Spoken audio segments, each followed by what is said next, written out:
Hi guys! Hello. Just to let you know that we are not at the church because our family, we are taking a short vacation to rest a little bit, but next Sunday we will be back, okay? See you soon, miss you. Bye bye. Bye!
Hello friends, today is Sunday, August 6, 2023. My name is Ryan Phipps. Let's get into our lesson from the scriptures for today. Our passage for today says this: We have known and believed the love that God has for us. God is love, and those that dwell in love dwell in God, and God in them. What is the difference between knowing something and believing something? I think about this a lot in my line of work. To me, the big difference is that the former, knowing, has nothing to do with faith, and the latter, belief, does. So what is knowing? Knowing something. When we know something, it just is. There's no dispute about it. We might not be able to explain exactly why we know a thing, we just do. For instance, I love my children. I know that. I don't know why I love my children more than I love your children, but I do. No offense, I'm not trying to be unkind. I'm just stating it like it is. I would imagine you feel the same way about your children compared to my children, and that is totally okay. When someone asks me if I love my kids, I don't ever answer something like, well, I'm thinking about it, I'm working on it, they just haven't convinced me yet. No, I just love my kids. I have since the moment that they came into the world. And my love for my children is impervious to their changing behaviors, circumstances, achievements, and or failures. None of these things can cause me to love them any more or any less. I just love my kids, period. I know that. Belief, though, on the other hand, is a bit different, because belief is a religious word. Believing something deals with the things in the realm of what we call faith. And the only way we come to believe a thing is by repeated experience with that thing. And as we learn to trust that it is reliable, repeatable, and even, if you will, real. I have a stool that I am sitting on here. I don't know if you can see it. Here it is. And I have sat on a lot of stools like this. And because of my past experience with stools, I have a hunch that this stool that I'm sitting on right now will continue to hold me up throughout this broadcast. This, though, is a belief. I don't know that for sure, that this will hold me up. I believe it. I believe that the stool will hold me up when I sit on it based on my prior experiences with other stools. That's the difference between knowing something and believing something. Now, in Koine Greek, the language that this passage was originally scribed in, a word-for-word translation into English from the Koine Greek says the passage like this, and I will warn you before I start, when you read something straight from the Greek, the voice of God often ends up sounding like the voice of Yoda. A word-for-word translation out of the Koine Greek into English says this: we have come to know and have come to believe the love that has God as to us. God, love is, and the one abiding in love in God abides, and God in them abides. Perhaps that is how God really talks. Who knew? God talks like Yoda. We thought that George Lucas invented a little green character that talks this way, but no, he stole it from, well, God. Anyway, the reason the Greek is so important here is that it contains a key to understanding all of this knowing and believing God's love stuff. Again, the English, we have known and believed the love that God has for us. God is love, and those that dwell in love dwell in God, and God in them. And the Greek, we have come to know and come to believe the love that has God as to us. God, love is. And the one abiding in love in God abides, and God in them abides. Do you see what a fundamental difference there is between those two passages? It's the contrast in the phrases, we have known and believed, and we have come to know and have come to believe.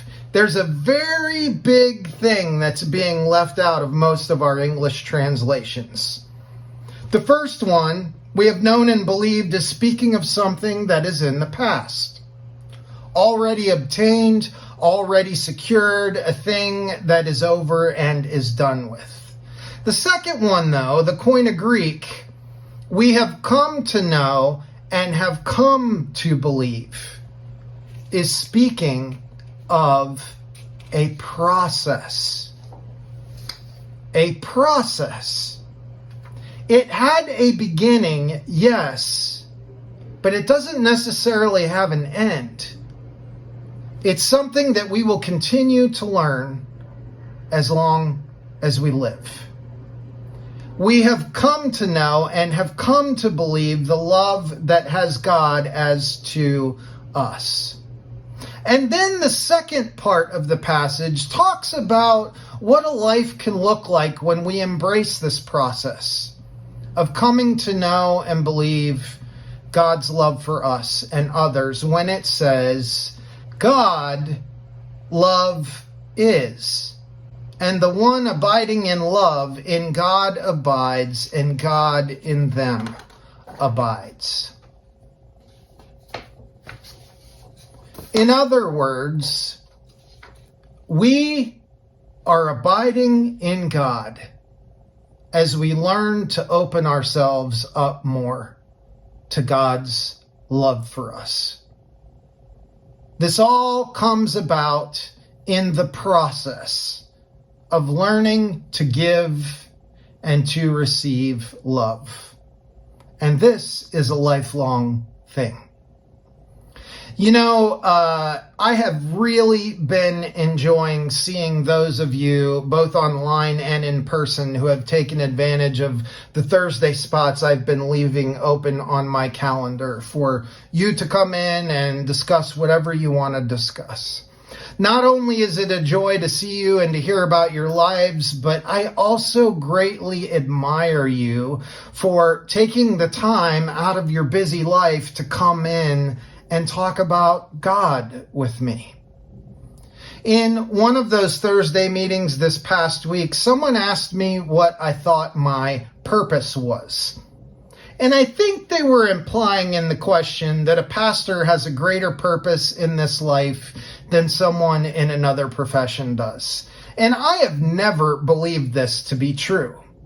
The truth is, we, Church in Bethesda, could have some cataclysmic event at any time here in our area of the country. For instance, I know this is dark, but imagine a rogue meteor hitting our property and wiping everything out. I would instantly be out of a job the next day. But that is okay, because really, being a pastor is not my ultimate purpose. I could work at Home Depot or Walmart, or I could become a rat hunter for the Department of Transportation in DC, exterminating rats in the metro tunnels. I would actually really enjoy that job. In doing all those things, though, I could still learn and know everything that I do as a pastor. I really could. That's because my purpose in this life is not my profession. And if I may be so bold this morning to say it, your purpose in your life is not your profession. You know what the real purpose of human life is? The purpose of your life is to learn how to give and receive love more completely. Let me say that again. The purpose of your life, the purpose of my life, the purpose of human life is to learn how to give and receive love more completely. And guess what? You have the ability to do that, whether you are an executive or a rat catcher. There is what we do, and there is who we are. And the latter is what purpose is all about. The part of us that we never stop working on, regardless of our profession.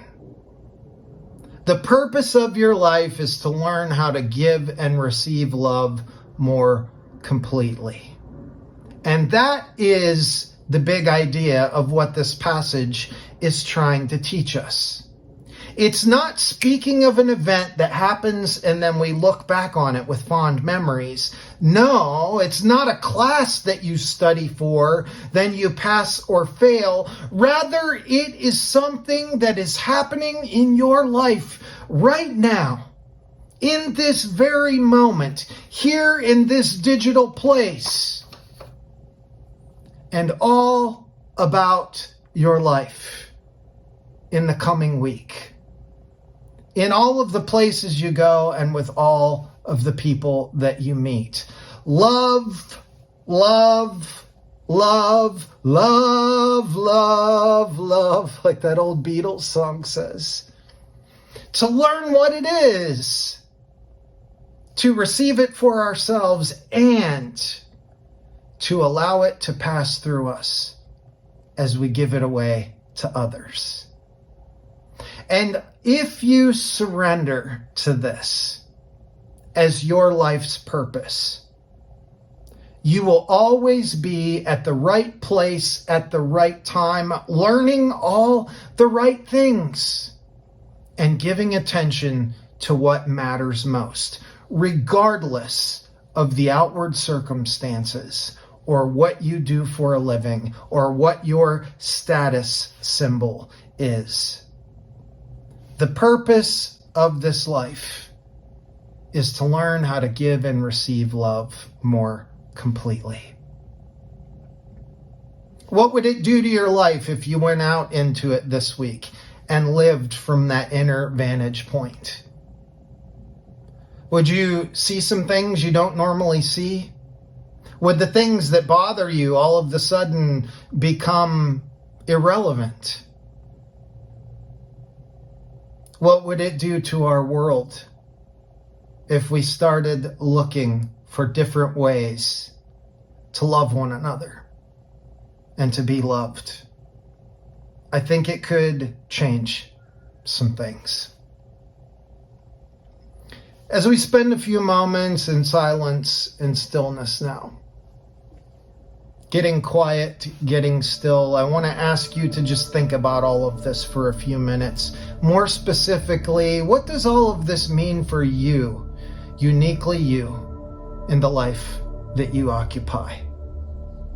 We also invite you to receive the Eucharist with us at this time, communion, if you don't happen to have unleavened bread and wine available wherever you're watching this from. Whatever you have available is sufficient. But let's take a few moments now to reflect on what this means for each of us as individuals and what it means for us as a world if we choose to practice it. Amen.